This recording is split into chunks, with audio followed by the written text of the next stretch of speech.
Hi guys, ఇవాళ మీకు చెక్కలో ఎలా తయారు చేస్తారో చూపిస్తాను. 10 సేర్లు బియ్యం పిండి అంటండి.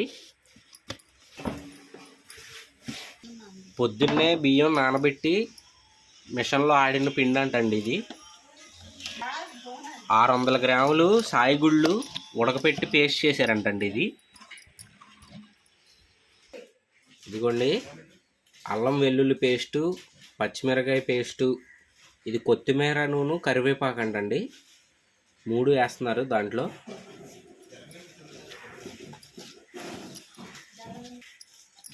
అల్లం వెల్లుల్లి పేస్ట్ ఎక్కడున్నా వాసన వచ్చేస్తుంది. అసలు స్మెల్ చాలా బాగుంటుంది. అల్లం వెల్లుల్లి పేస్ట్ స్మెల్ అంటే నాకు చాలా ఇష్టం. ఎవరెవరికి ఇష్టమో కామెంట్లో పెట్టండి. శనగపప్పు నానబెట్టారంటండి, వేస్తున్నారు ఇప్పుడు.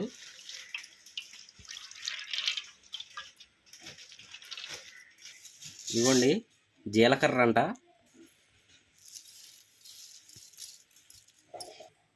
మిరియాల పొడి అండి, మిరియాల పొడి. ఇదిగోండి, సరిపడా సాల్ట్,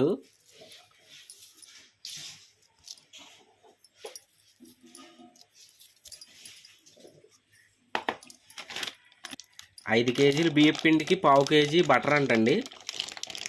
బటర్ చాలా ఇంపార్టెంట్ అంట చెక్కల్లో మనకి.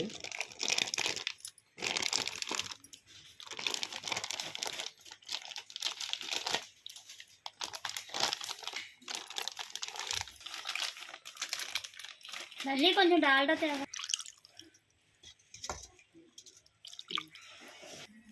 ఇదిగోండి, మన మిషన్ ఆన్ చేస్తున్నారు ఇప్పుడు.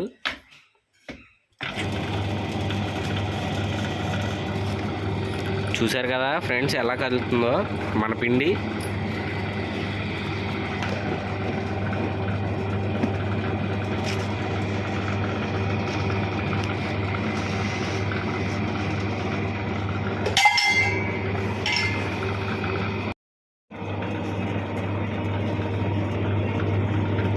చూసారా ఫ్రెండ్స్, మన పిండి ఎలా తయారవుతుందో చూసారా.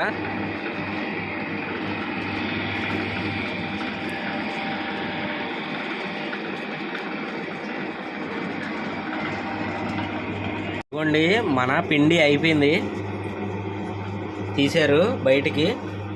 నెక్స్ట్ కట్ట వేరుంటుంది, చూపిస్తున్నాను కదా మీకు. చూసారు కదా పిండి ఎలా తయారైందో. ఇదిగోండి, వీటితోనే చెక్కలో షేప్ తయారు చేస్తారు.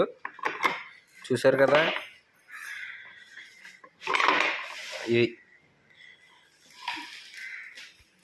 ఇదిగోండి, చూసారు కదా చిన్న చిన్న బాల్స్లా తయారు చేస్తున్నారు.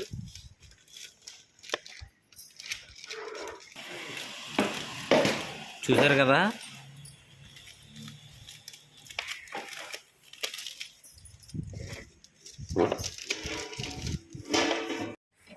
అదిగోండి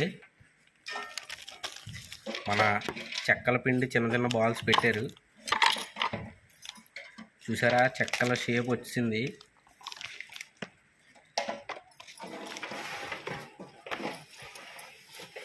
అదిగోండి మన చెక్కల తయారీ. నెక్స్ట్ ఆయిల్లో చెప్తాం వీటిని. ఇదిగోండి, మన చెక్కలో తయారైనవి. నెక్స్ట్ నూనెలో చెప్తారనమాట. వీటిని చూపిస్తాను మీకు.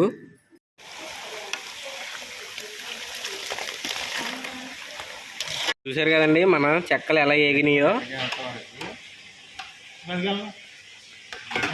ప్యూరు అసలు రెడ్ కలర్లో ఎంత నీట్గా వచ్చినాయి అంటే చల్లారంగానే ఎప్పుడెప్పుడు తిందామా అనిపిస్తుంది. చూశారు కదండి మన చెక్కలో ఎలా ఆరబెట్టారో. కింద పేపర్ వేసి పైన, ఇంకోండి కింద పేపర్ వేసి పైన ఇలా చెక్కలు వేసి ఆరబెట్టారు.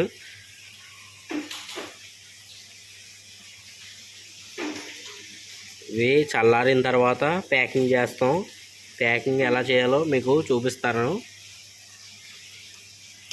ఇదిగోండి, మన చెక్కలో ఇలా ప్యాక్ చేస్తున్నారు.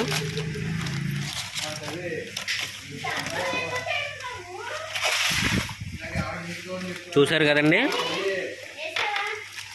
215 గ్రామ్స్.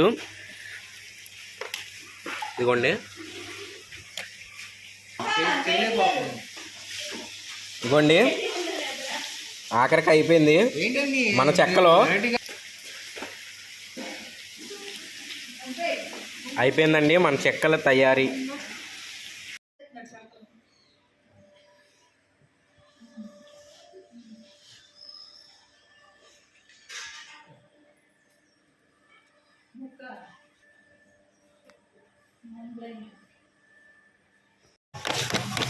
కదండి మన చెక్కలో ఎలా ఏగుతున్నాయో నూనెలో గల గలమ్మని చూసారు. అసలు టేస్ట్ స్మెల్ భలే వస్తుందండి.